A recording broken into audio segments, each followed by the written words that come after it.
Hello everyone, this is Shadow Dragon reporting from the DC Universe Online test server.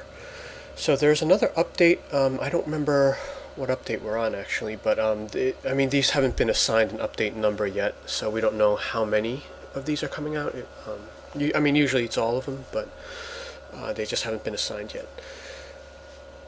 But I guess just to be upfront, this episode is going to be a little bit boring. This is not a DLC update or an event, so there's no rewards or anything. This is more of a quality of life thing. But I'm starting out with probably the most visual thing, which is the reworked Constantine. So he's a lot more detailed now, and here he is in the watchtower selling the catalysts and the artifacts. So he's going to probably be replaced in all content, or this model is going to replace the old one. And hopefully we get some of these styles. A lot of detail in that trench coat. So as I've said with other, updated character skins, it's going to look a little bit weird for a while until they get to all of the characters. As of now, if you put them side to side, it's going to look like two different games. Like the newly reskinned ones are much more detailed.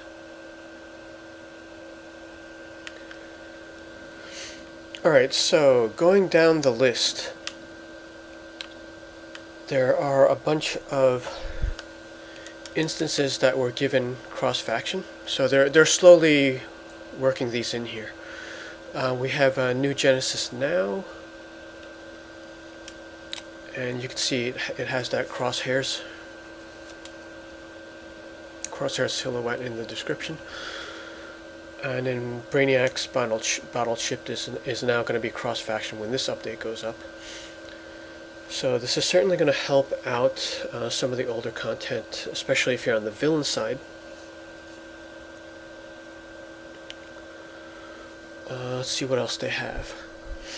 The warp menu has Metropolis and Gotham targets. So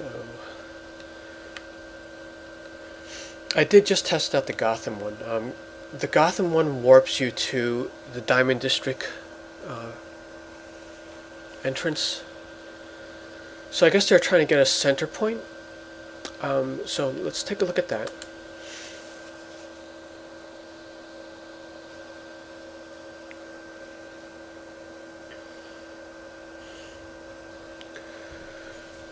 So that's where it is on the map. Diamond District happens to be exactly in the middle. Now I am curious about the Metropolis one because it would be Midtown Station, and that's not exactly in the middle. So I don't know, maybe the warp will be Centennial Park. Let's take a look.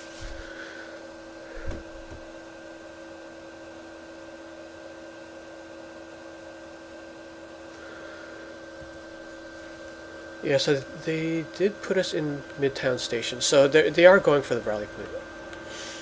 Actually, it sort of is in the middle if you consider Little Bohemia. Now, I know the villain one is somewhere across, like right here, so that's probably alright.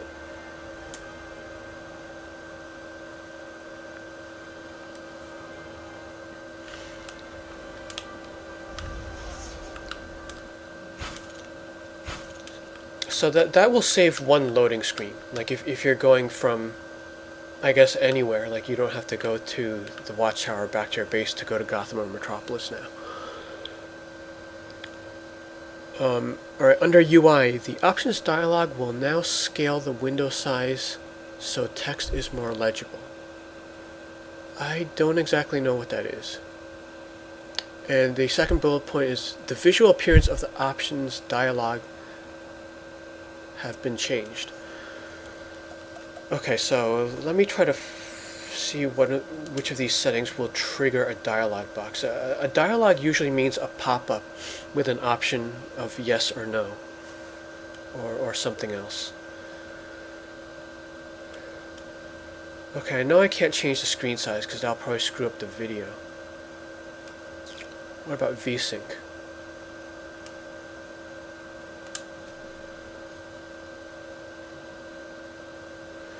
Okay, I think that's the dialog box, and it does look different.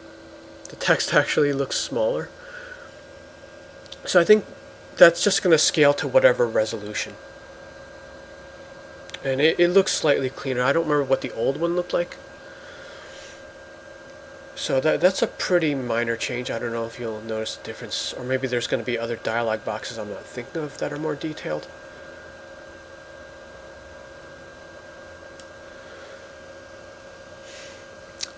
There's various improvements to server performance. So not something we could really test. For gadgets, they reduced the battle drone supercharge cooldown to 30 seconds, down from 60.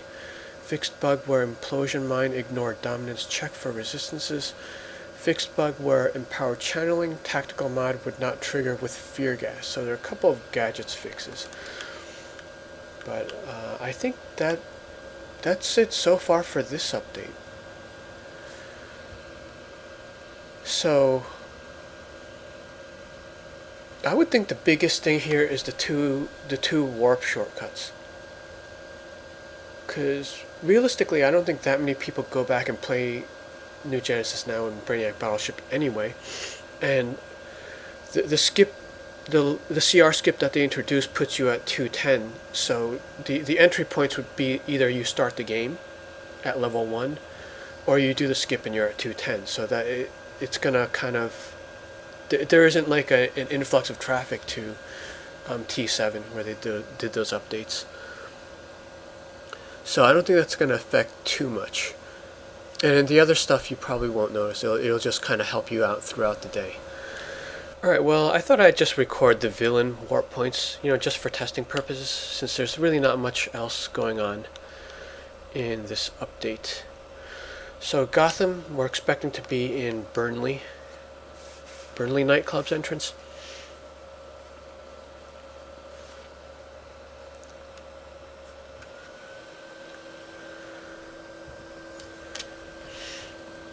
And there it is in the center of the map.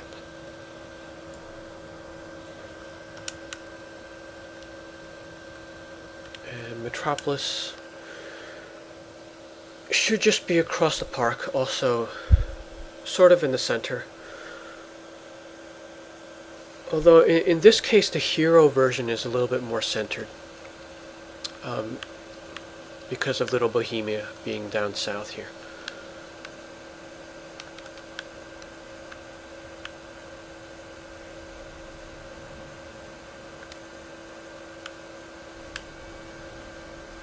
But I guess it's more convenient to be like closer to a safe house, like just in case you need the vendors and stuff. Rather than actually picking the actual center point in Centennial Park. Okay, that's going to do it for this update. See you in the next video, and thanks for watching.